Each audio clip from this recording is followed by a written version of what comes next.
Ano? So, mga kapatid ko, kung ikaw walang sakit ngayon, papurihan mo ang Panginoon. Ayan. May tanong ako sa inyo, ha? Are you ready to listen?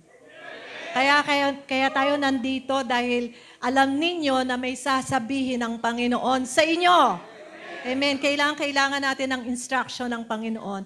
Siya lang naman din ang mamaya.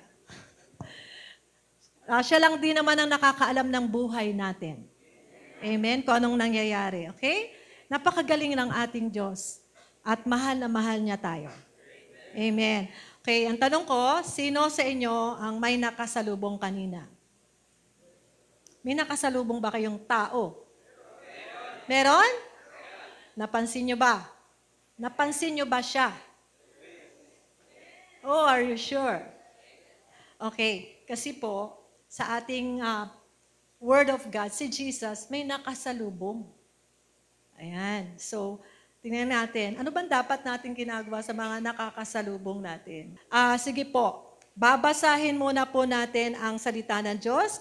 Can we all stand and read the Word of God? Ang title ng ating message is Lepers. Lepers. Okay. Let's read. 1, 2, ready, go. Sa paglalakbay ni Jesus papuntang Jerusalem, dumaan siya sa hangganan ng Galilea at Samaria. Nang papasok na siya sa isang nayon, sinalubong siya ng 10 lalaking may malubhang sakit sa balat. Tumayo lang sila sa malayo. At sumigaw kay Jesus, Panginoong Jesus, maawa po kayo sa amin. Nang makita sila ni Jesus, sinabi niya sa kanila, pumunta kayo sa mga pari at magpatingin sa kanila.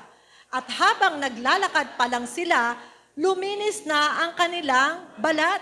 Nang makita ng isa sa kanila na magaling na siya, bumalik siya kay Jesus at nagsisigaw ng papuri sa Diyos. Lumuhod siya sa harap ni Jesus at nagpasalamat sa kanya. Isa siyang Samaritano. Sinabi ni Jesus, hindi ba 10 ang pinagaling ko? Nasaan ang 9? Bakit hindi bumalik ang iba upang magpuri sa Diyos maliban sa taong ito na hindi Hudyo? Sinabi niya sa lalaki, tumayo ka at umuwi na, iniligtas ka ng pananampalataya mo. Purihin ang Diyos sa pagkabasa ng kanyang salita. Amen. Makakaupo na po tayo. Ayan. Praise God. Ayan pong ating Luke 17 ay para bukas pa sa ating Bible reading. Sino po ang nakakasunod sa ating Bible reading? Kasi ngayon Luke 16 tayo no? Okay, praise God. Napakagandang senyales niya talaga na tayo po ay nagbabasa ng Bible. Kasi po bawal sa mga taga-JG ang hindi nagbabasa. Okay, merong isang kabataan dyan. Katapusan pa lang ng buwan, nangungulit na sa akin, Pastora, sana po yung, si Chini yun. Nakaka-bless naman siya. Hinahanapan niya ako. Okay, so si Jesus po ay may nakasalubong. Okay, wait. May nakasalubong siya. At yun ay mga 10 ketongin. 10 taong may mga malulubhang sakit sa balat. Okay? Sa ibang translation nga po, yung mga ketongin. Okay. So, ano ba itong mga ketongin na to? Ang leprosy sa English ng ketong. Leprosy is a dreaded and contagious skin disease that causes disfigurement. Okay? Anong ibig sabihin yan? Ito po ay isang nakakatakot at nakakahawang sakit. And during that time ni Jesus, wala pa pong gamot yan. Walang lunas. Panginoon lang talaga. Okay? Kaya bakit siya dreaded? Kasi inuubos niya yung mga extremities mo. Okay? Nagkakabukol-bukol ka. Yung iba puting-puti, no? Talagang nakakatakot po and nakakahawa. Nakakahawa yan and kung hindi ka gagaling dyan, di mahabag sa iyo ang Diyos, mamamatay ka. Okay, walang lunas. Sabi niyo, walang lunas. Okay. At kaya kapag ikaw, ang sino man ay malaman na meron kang ketong, you have to leave your family. Iiwanan mo ang pamilya mo, iko-quarantine ka. Naalala ko yung ating COVID noon, kinwarantine. So, ika-quarantine ka, you will leave your family and your home, mamumuhay ka, titira ka sa labas ng syudad, hindi ka pwedeng lumapit sa tao.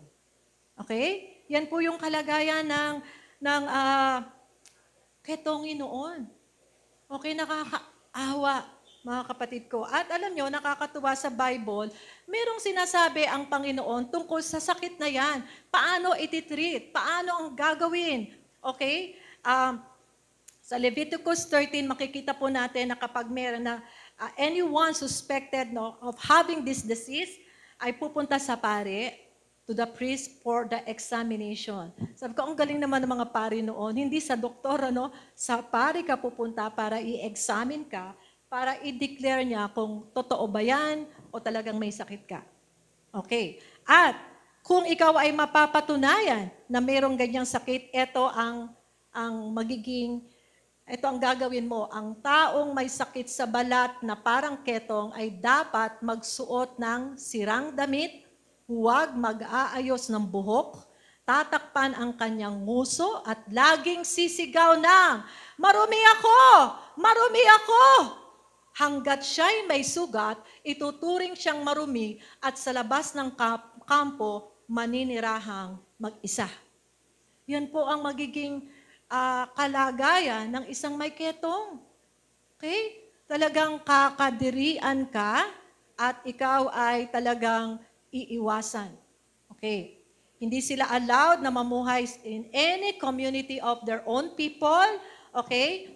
At kung sakali talagang kailangan nilang makakita ng tao, 6 feet ang layo lamang nila. Okay. Kaya nga nung nakita nila si Jesus, sumisigaw sila kay Jesus. Amen. Hindi sila makalapit kay Jesus. Okay. Ang mga lepers ay namumuhay, they live in a community with other lepers. Ang kasama nila, di ba, may leper colony.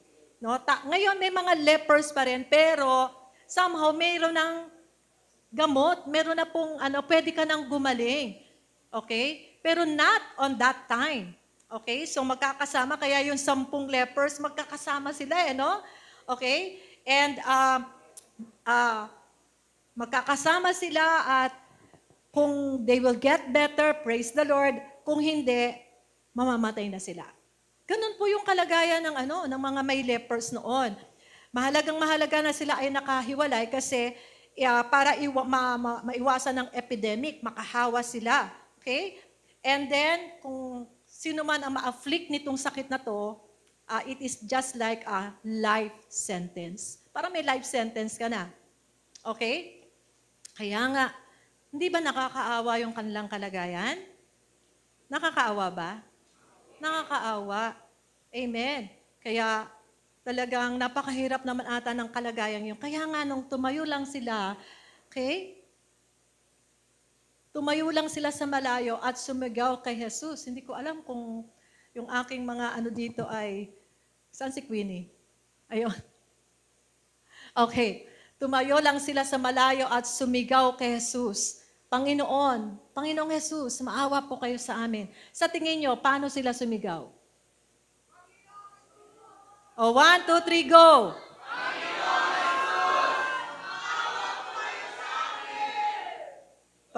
Talaga, parang hindi lahat sumigaw. Kung kayo yung isa sa mga lepers, paano nyo to isisigaw? 1, 2, ready, go!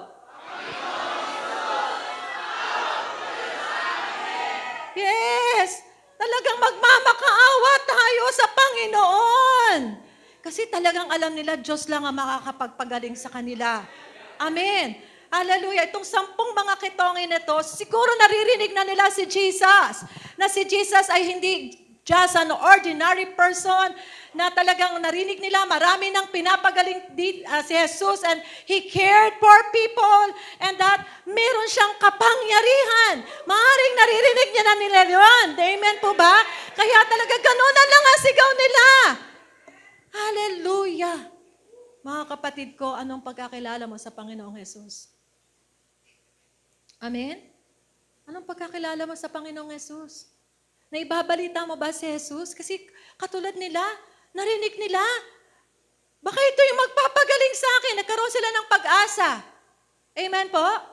Dahil sa kanilang kahabag-habag na kalagayan, talagang sumigaw sila kay Jesus. At ano naman ang ginawa ni Jesus? Nang makita sila ni Jesus, sinabi niya sa kanila, pumunta kayo sa mga pari at magpatingin sa kanila. Parang ang layo, ano? Bakit yun ang sinabi ng Panginoong Jesus? Kasi po, ang ibinigay lang ni Jesus sa kanila, narinig sila, no? Nakikinig pala ang Panginoon. Sa mga sigaw natin, sa mga panalangin natin. Amen. So, anong binigay ni Jesus? Anong ibinigay niya? He gave an instruction. Nagbigay siya ng instruction. Okay, sige, pumunta na kayo doon sa pare. Okay, show yourself. Parang gano'n, magpa-examine kayo. Dahil the only way, sabi niyo only way. The only way para yung isang ketong na yan ay makabalik sa pamilya niya, okay, sa kanyang tahanan, ay maideklara siya ng pare na siya ay malinis na. Amen. So, diba sabi kasi ng Leviticus 13 verse 9, ang sino mang may nakakahawang sakit sa balat ay dapat magpasuri sa pari. Verse 3, ipapahayag ng pari na ang taong iyon ay tinuturing na marumi o bilang malinis. Okay. Bakit natin laging nakikita ang ketongin sa Word of God? Amen? Alam nyo, dahil ang leprosy is a picture of sin. Siya ay larawan ng kasalanan. Okay? Kung ang leprosy ay physical, ang sin ay spiritual leprosy. Amen? Ang leprosy ay pangit. Di ba? Pumapangit ang tao, no? Kita niyo yung picture kanina. Okay? Ganon din po ang kasalanan. Pinapapangit niya ang buhay ng taong may kasalanan. Amen po ba? Leprosy is ugly, sin is ugly. Ang leprosy is a separation. Sabi niyo, separation.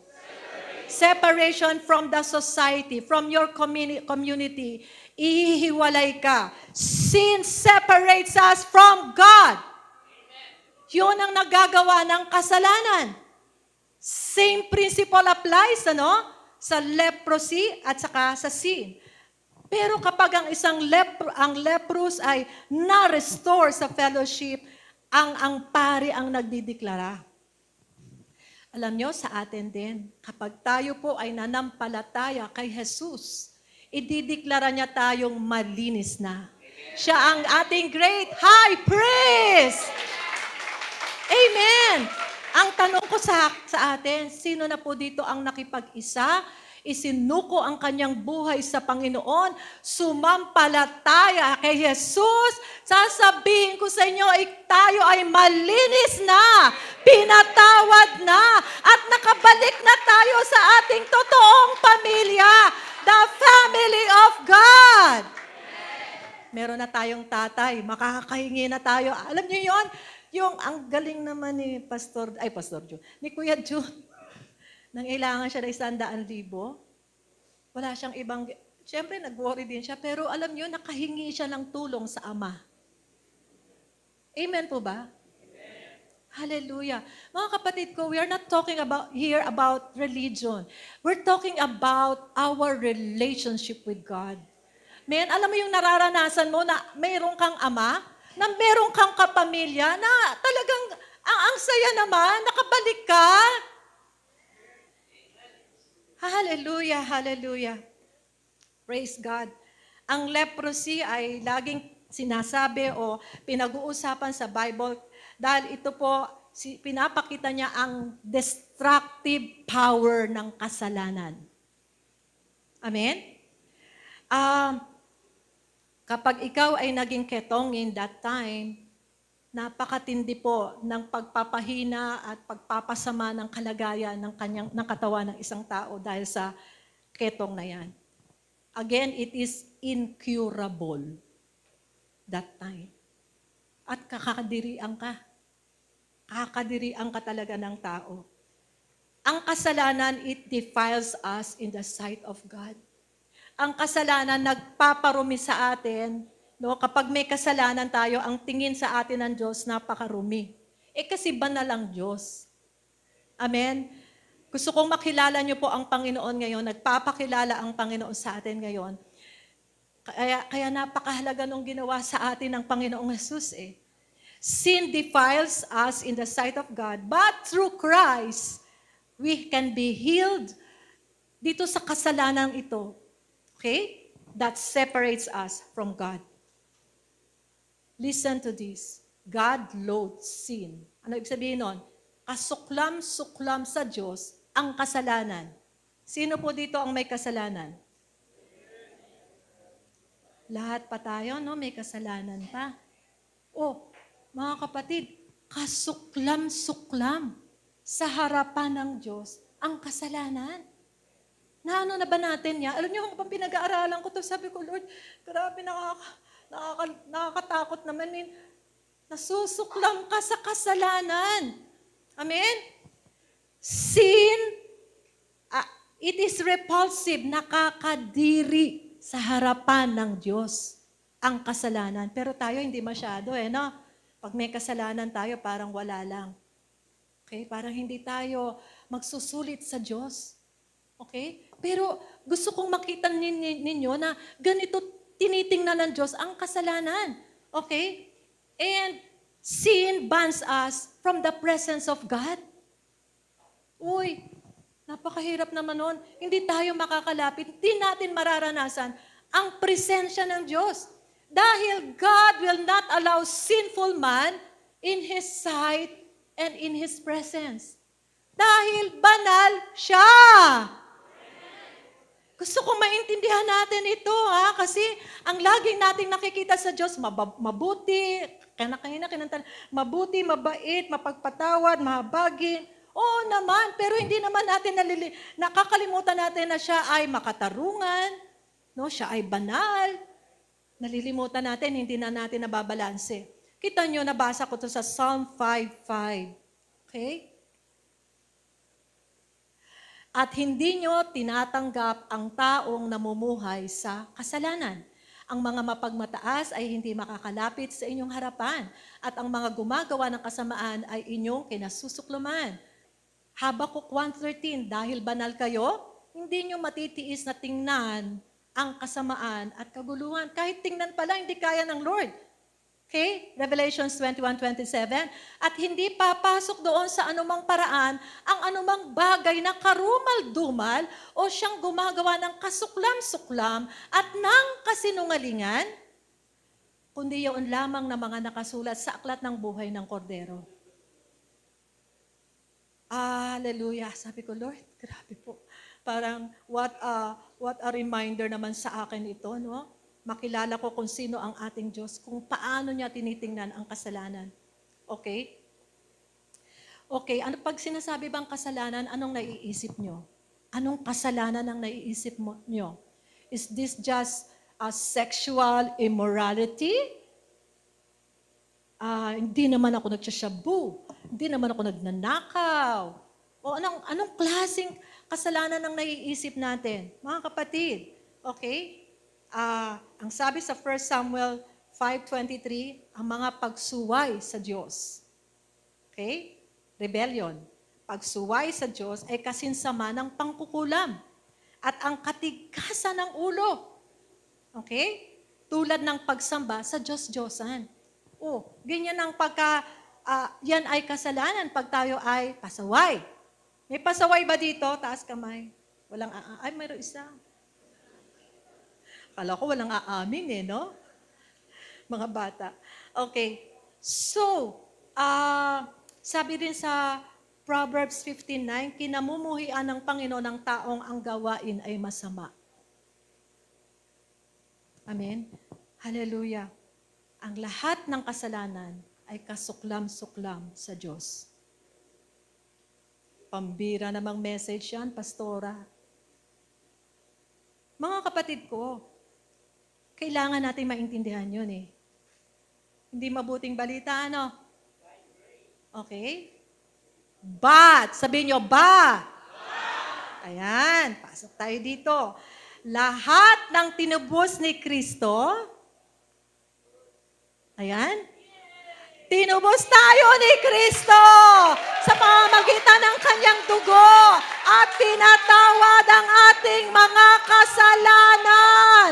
Ganoong kasagana ang kanyang kagandahang loob. Woo! We are redeemed by His blood. Kaya nga nakakapasok tayo sa presensya ng Diyos eh. Kanina ba nang nag-aawitan tayo, grabe ang presence ng Lord. Sobrang ibinibigay niyang pag-asa sa atin. Alam niya ang ating mga kalagayan. Sinasabi niya, eto ako. Buhay ang ating Diyos. Tinubos niya na tayo sa ating mga kasalanan. Nakauwi na tayo sa bahay ng ating Ama. Hallelujah! Those who have been redeemed from sin by grace, ito ay dahil lamang sa biyaya. Biyaya dahil nanampalataya ka kay Kristo. Sila yung makakatayo sa presensya ng Diyos in full confidence that you are accepted. Sabi mo sa katabi mo, accepted na ako. Kahit sino ka pa. Amen? Basta nanampalataya tayo at nakiisa sa Panginoong Yesus. Isinuko ang ating buhay sa Kanya. Hallelujah! Sabi ng Ephesians 2:8-9, listen to this. Sapagkat dahil sa kagandahang loob ng Diyos, kayo ay naligtas sa pamamagitan ng pananampalataya at ang kaligtasang ito ay kaloob ng Diyos. Anong kaloob? Regalo. Regalo ng Diyos. Binabayaran ba ang regalo? Hindi, tinatanggap lang. At hindi sa pamamagitan ng iyong sarili. Hindi yung nagpakahirap ka, naging mabait ka. No, no, no. Hindi sa pamamagitan ng iyong sarili. Hindi ito bunga ng iyong mga gawa, kaya't walang dapat ipagmalaki ang sino man. Hallelujah! Yung katabi mo, mahal na mahal ng Panginoon. Hallelujah. Ano pang matututunan natin doon sa kwento ng mga 10 lepers? Mapapansin ninyo na hindi nga nahiya yung mga 10 lepers na yun eh. Diba? Talagang sumigaw sila sa Panginoon. Tayo din. We can confidently approach Jesus in all our need. May pangangailangan ka ba ngayon? Pumunta ka kay Jesus. Tumawag ka sa Kanya. Hallelujah. We can come, we can approach Jesus in all our need with all of our sin and defilement. Amen? Kahit sino ka pa, meron akong naririnig na ganito eh. Sinisharean mo. Sabi niya, ay hindi muna kasi hindi pa ako handa, makasalanan pa ako. Naku, kung alam niya lang, yung talagang kailangan niyang lumapit, yung makasalanan. No, hindi mo kayang ayusin ang buhay mo, lumapit ka na lang sa Panginoon. Hallelujah. Sino dito ang inayos na ng Lord ang kanyang buhay? Dahil lumapit siya. Amen, nakatanggap ng biyaya ng Panginoon. Ipagtaasan niyo ang kamay ninyo, sabihin niyo, pakita niyo sa Panginoon. Hallelujah. Praise God. Praise God, praise God. Grabe. May narinig akong patotoo kahapon mag-asawa. Diyos ko po. Sabi ko, isulat nila ang haba eh. Pero mabibless kayo. Pag nahanda na nila yan, papatayuin ko sila dito eh. Grabe po yung habag, biyaya na tinanggap nila. Sobrang wasak na yung buhay nila eh. As a family ha. Pero it's no longer. Amen? Dahil kinahabagan sila ng Panginoon. Hallelujah. Mga kapatid ko. Ang sabi po ng Hebrews 4:16, kaya wag tayong mag-atubiling lumapit sa trono ng maawaing Diyos. Sabi mo, maawaing Diyos. para matanggap natin ang awa at biyayang makakatulong sa atin sa panahon ng ating pangangailangan. Huwag ka nang mahiya. Magpakumbaba ka na lang, aminin mo, Panginoon, kailangan ko ng tulong mo. Hallelujah! Sabi sa Psalm 103:12, ganoon din kalaki ang pag-ibig ng Diyos sa mga may takot sa Kanya. Kung gaano kalayo ang silangan sa kanluran, ganoon din niya inilalayo sa atin ang ating mga kasalanan. Hindi niya na, papabalik-balikin pa yung kasalanan mo. Susumbat. Hindi ganoon ang ating Diyos. Pag pinatawad niya, talagang ando na yun sa ilalim ng pusod ng dagat. Hallelujah! Hallelujah! Palakpakan natin ang ating Diyos. Napakabuti niya. Alam nyo, lagi tayong nagko-communion, linggo-linggo, Alam nyo ang prayer ko, sabi ko, Lord, paano ko ba maano sa kanila na bakit namin to ginagawa at dapat hindi namin to talaga minamaliit. Alam nyo, I pray na sa tuwing may communion tayo, aalalahanin niyo po yung pagmamahal ng Diyos sa atin. Kung paano tinanggap tayo ng Panginoon. Kung paano tayo ay dating mga spiritual na mga ketongin, pero talagang tayo ngayon ay tinatanggap na ng Panginoon dahil sa ginawa ni Jesus para sa atin. Amen? Hallelujah! At, mga kapatid ko, habang naglalakad pa lang, so, sabi sa kanila ni Jesus, punta kayo sa pare. Pwede nila sabihin, teka muna, sandali. Lord, meron pa kaming sakit. Wala na gano'n, Pinakinggan na nila, they hear and they obey. Okay. At yun na nangyari. Habang naglalakad pa lang sila, luminis na ang kanilang balat. Mga kapatid ko, hallelujah. Sige, palakpakan natin ang Panginoon. Kaya tayo nagko-quiet time. Kasi alam ng Diyos yung ating mga kalagayan. Diba? Kailangan makinig tayo kung anong sinasabi ng Panginoon. At kung may narinig ka, dito, halimbawa, sa Sunday message, may tiyak sasabihin sa'yo ang Lord Pag narinig mo na yan, gawin mo na. Amen?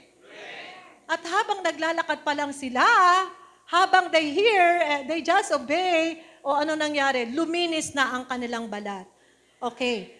Ang tawag ng Bible dyan ay faith. Sabihin niyo, faith. Trusting in Jesus' words, even if you haven't seen the results yet. Nagtitiwala na kayo sa Panginoon, sa sinabi niya kahit hindi mo pa nakikita physically. Amen. Hallelujah. Mga kapatid ko, ang panalangin ko po bilang inyong pastor dito ay talagang lahat tayo ay makaranas sa Panginoon. Pero nasa iyo ang bola. Nasa iyo ang bola. Ito, nagsasalita na ang Diyos. Ang gagawin mo, hear and obey. So, nakatanggap sila ng himala. Gumaling sila. Okay, hindi na nangangamoy ang mga katawan nila. Nawala na yung pagkaputi. Lahat nawala. Miracle. Gusto niyo ng miracle? When we hear and obey the Lord, miracle happen. Blessing comes. Hallelujah. Praise God. Kaya alam nyo, nung nakita na nila, huy, magaling na. Talagang nagtakbuhan talaga doon siya. Pare, para ma-declare na sila ay magaling na kasi gusto na nilang umuwi sa bahay nila. Mahag yung anak, mahag yung pamilya. Diba kayo din, yun ang gagawin nyo? Yun din ang gagawin nyo? Ba't ang tahimik? Yes! Diba? Hindi kayo ayaw niya na bumalik sa bahay nyo? Diba yun ang natin? Pinaka-importante sa atin ang pamilya natin. Diba yun ang ginagawa nila? Nagsisigawan sila! Woohoo! Hallelujah! Makakabalik na sila sa pamilya nila. Then, ayan kasi obedience to the Lord always brings blessing. Hallelujah. Thank you, Lord. Thank you, Lord. Kaya pala laging sinasabi sa atin ng Lord, sumunod tayo sa Panginoon. Amen? Balik rin natin. Disobedience to the Lord always brings curse. Disobedience. Diba, no? Okay? So, doon tayo sa obedience. Doon tayo sa blessing. You are designed to be blessed. Woo! Thank you, Lord. Pero yung isa, nang makita ng isa sa kanila na magaling na siya, bumalik siya kay Jesus at nagsisigaw ng papuri sa Diyos. Lumuhod siya sa harap ni Jesus at nagpasalamat sa kanya. Isa siyang Samaritano. Okay, napaliwanag na sa atin ni Ate Sharon ang Samaritano. Sila ay yung mga magkakagalit na lahi yan Samaritano at saka mga Hudyo. Hindi yan nagpapansinan. Okay? Itong kaisa-isang Samaritano, nung nakita niyang magaling na siya, hindi siya pumunta sa pare. Binalikan niya si Jesus. Tuwang-tuwa siya. Nagsisigaw ng papuri sa Diyos. Kung kayo yan, paano niyo yan gagawin? 1, 2, ready, go!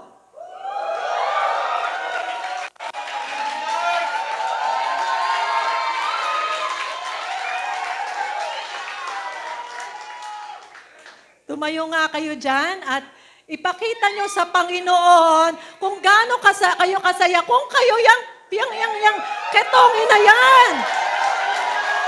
Pinagaling!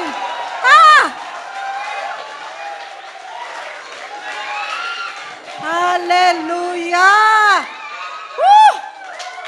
Sige po, makakaupo na po kayo. Praise God. Kaya pala tayo, kapag nagpupuri sa Panginoon, magkakasama ang ingay natin. Kasi meron tayong dahilan bakit magpuri sa Panginoon. Hallelujah!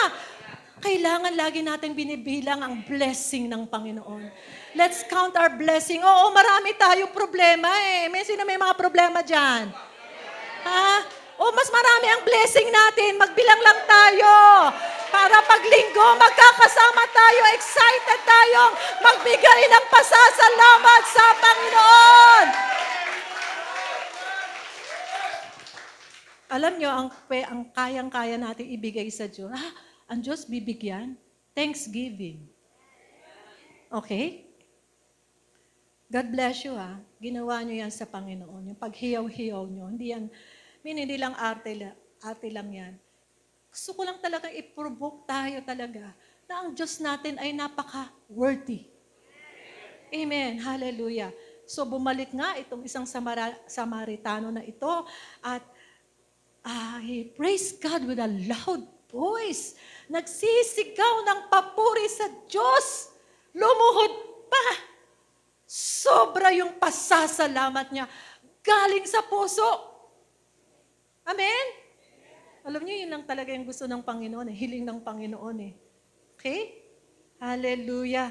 He threw himself at Jesus' feet at thank you, Jesus siya.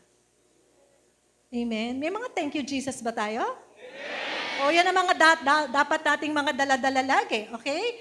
Let's enter, I will enter His gates with thanksgiving in our hearts. Okay? So, kasi itong Samaritano na ito, he knows na hindi niya deserve yung nangyari sa kanya. Kasi Samaritan siya. He was hated by the Jewish people. Okay? Sa tingin niya, hindi siya qualified. Okay? Pero dahil sa pagmamahal at biyaya ng Diyos, pinagaling siya ng Panginoong Jesus. Without any question. Sabihin, Alvin, papagalingin kita. Kaya lang, baka hindi naman ganun si Lord, no? Hallelujah. Mahal na mahal ng Lord si Alvin. Amen. At tayong lahat. Amen. Ang love ng Lord, unconditional. Walang kondisyon. Kaya mga kapatid ko, mag-invite tayo. Nandito si Lord Makakasalubong nila si Lord. Wag lang tayo dito. Gusto natin yung mga Sunday service natin, punuin natin ng mga may ketong spiritually. Dati tayo mga may ketong spiritually. Tama ba? Amen. Naintindihan ba natin yan? Amen. Amen. Marami pa sa labas, sa pamilya natin, kapitbahay natin, kaibigan natin, office mate natin. Hindi pa nila nasusumpungan ng ating Panginoong Hesus. Hallelujah. Sinabi ni Jesus, ayan, hindi ba 10 ang pinagaling ko? Nasaan ang 9? Bakit hindi bumalik ang iba upang magpuri sa Diyos, maliban sa taong ito na hindi Hudyo? In-express ng Panginoong Jesus ang kanyang disappointment. Kaya natuwa naman ako si Frank nandito. Bumalik siya para magpasalamat sa Panginoon at sa mga taga-JG daw. Dahil pinananalangin siya at talagang binigyan siya ng biyaya ng Lord na makapasa sa board exam ng police. No, criminology. Okay? Board passer. Wow naman, talagang hallelujah, nung first day na nagpasa siya, tinext niya talaga ako. Nasa Boracay pa yan, no? Noong nalaman niyang siya ay pumasa. Praise the Lord. Diba? Mga kapatid ko, ang ating Diyos ay naghahanap din. Okay, sabi niya, di ba 10 yung pinagaling ko? Ba't isa lang bumalik? Diba, no? Ang galing naman ng Panginoon. Okay lang ba yon? Merong ganong Panginoon? Merong ganong side? Ha? Kaya ka ba nandito dahil nagpapasalamat ka sa Panginoon? Amen. Thank you, Lord. Yes, talaga hindi natin kaya ang wala ang Panginoon. So, maunawaan natin na gustong-gusto pala ng Panginoon na ine-express natin ang ating pagpapasalamat sa Kanya sa lahat ng mga ginagawa niya sa ating buhay. Amen. Praise God. At alam niyo po, lagi nating makita at maramdaman na mahal tayo ng Lord 24/7, every moment. Every moment. Okay? Praise God. Ako po ay nagpunta ng Divine Grace at sobrang init. Nung ako natapos sa hospital ay 2:00 na ata. Napakainit, tatawid pang ganyan. Wala pang jeep. Napakainit. Sabi ko, Panginoon, thank you po. Uy, napaka-powerful po ng thank you. Lord, thank you po kasi at least walang giyera sa amin ngayon. Kasi kung may giyera, gantong kainit, nasa labas kaming lahat. Diyos ko po. Kaya, thank you, Lord. Amen. Mag-thank you tayo lagi sa Panginoon. Hallelujah. Kapag alam natin talaga na ang Diyos natin ay hindi tumitigil para mahalin ka, hindi tayo titigil talaga ng pagkakilala sa Kanya at pagpupuri sa Kanya.